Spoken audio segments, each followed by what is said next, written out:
कक्षा 9 गणित previous number है 7.4। एस सर्गांशम नियम, ये क्या है? मतलब एस सर्गांशम नियम। इस नियम के अंतर्गत किन्हीं दो त्रिभुजों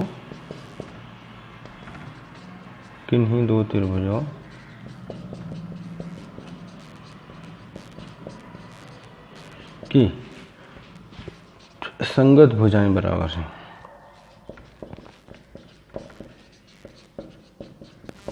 संगत भुजाएं बराबर हैं तो वह त्रिभुज एस सर्गांशम होते हैं।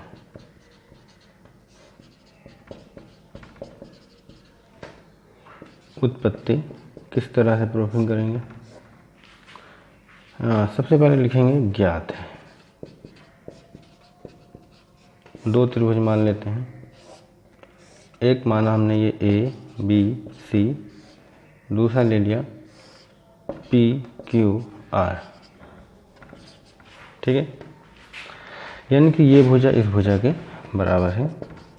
ए बी बराबर पी क्यू, एस यानी कि संगत भुजाएं बराबर हो। ये भुजा इसके बराबर हो, ये भुजा इस भुजा के बराबर हो, बी सी बराबर क्यू आर, एंड ये भुजा इस भुजा के बराबर हो, एंड पी आर बराबर ए सी, ये इसके बराबर। यहाँ देखो एक लाइन खींचा, वहाँ भी एक ही खींचा। ये भुजा इस भुजा के बराबर, ये बी सी क्यू आर के बराबर, और ये ए सी पी आर के बराबर। तो सिद्ध करना है हमको, सिद्ध करना है त्रिभुज ए बी सी सर्गांशम में त्रिभुज पी क्यू आर के। ये त्रिभुज इस त्रिभुज के क्या होगा? सर्गांशम होगा। ठीक है, होगा कैसे? उसके लिए हम पहुँचते हैं उत्पत्ति पर।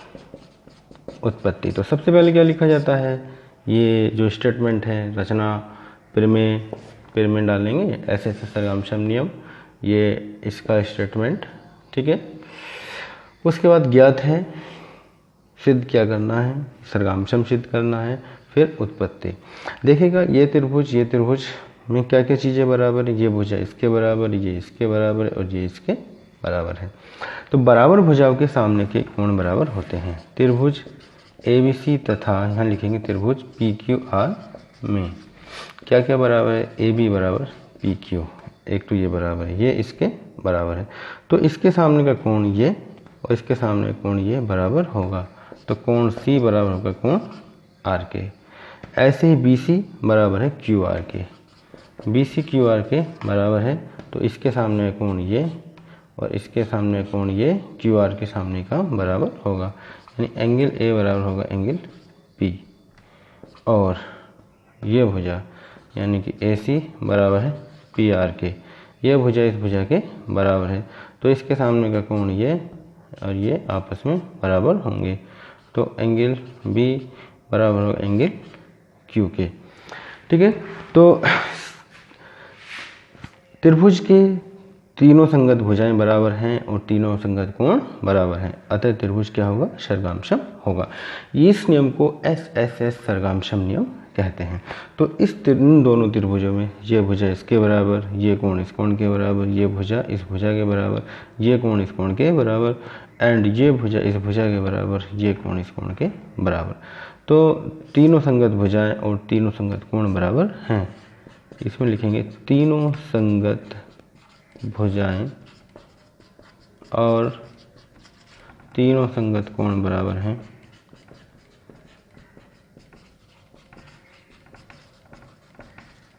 बराबर हैं त्रिभुज सर्गांशम हैं।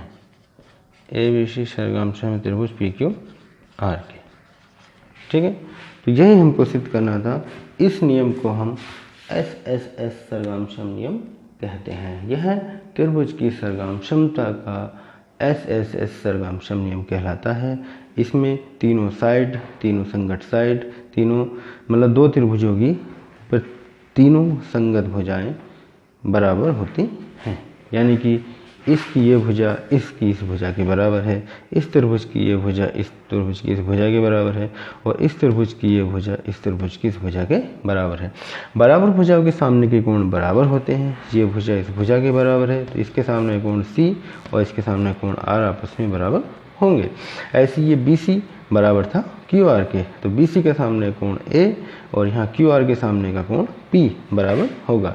ऐसे ही ए सी बराबर है पी आर के, ये भुजा बराबर है तो उनके सामने का कोण बी बराबर होगा कोण क्यू के। यानी तीनों संगत भुजाएं और तीनों संगत कोण आपस में बराबर हैं तो त्रिभुज सर्गामसम हैं। इस नियम को एस एस एस सर्गामसम नियम कहा जाता है। यह त्रिभुजों की सर्गामसमता का एस एस एस सर्गामसम नियम कहलाता है।